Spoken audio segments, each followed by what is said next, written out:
Good afternoon, I'm Mai Rodriguez and this is Newsfeed.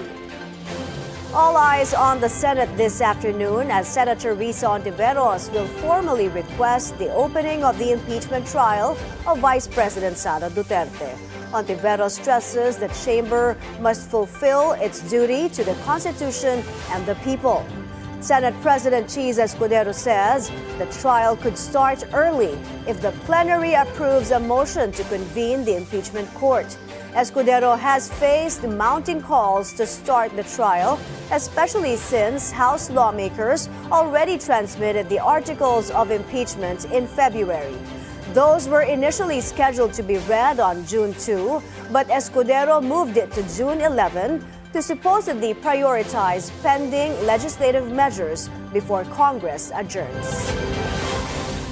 Philippine troops in the West Philippine Sea opened their doors to journalists, giving a rare glimpse into life on the front lines of our territorial defense. Francis Falve was among those who joined the Maritime Patrol, and he filed this report.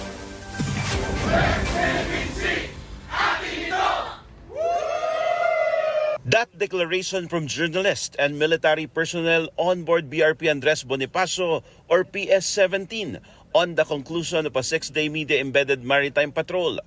Conducted by the armed forces, the patrol visited features in the Kalayaan group of islands, including Pag-asa, Parola, Likas, Kota, Panata, and Sabina or Isco de Sol.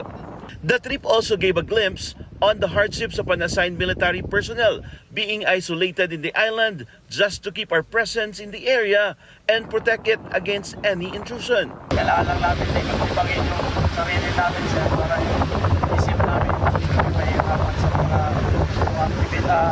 activity namin.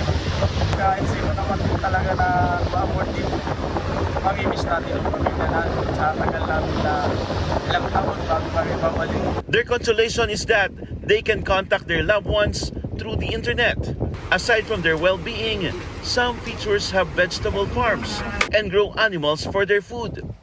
The 2 goats in Likas Island are from a resupply mission about 2 years ago, and they have since grown into 6. And nandito po ang ating mga kasundaluhan para po i-assert ang ating sovereignty dito sa ating mga features sa West Philippine Sea.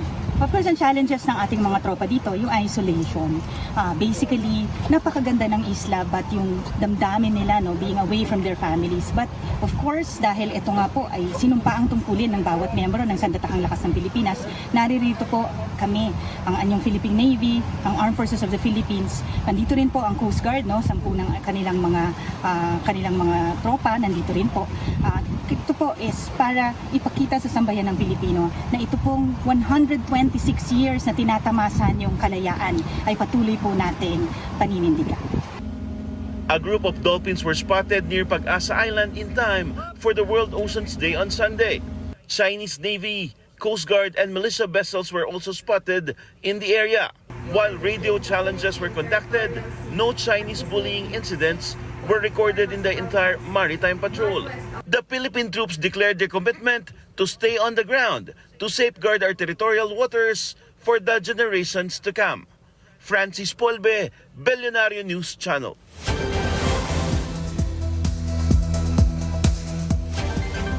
Over to Los Angeles in the U.S., where protests against the immigration and customs enforcement intensify.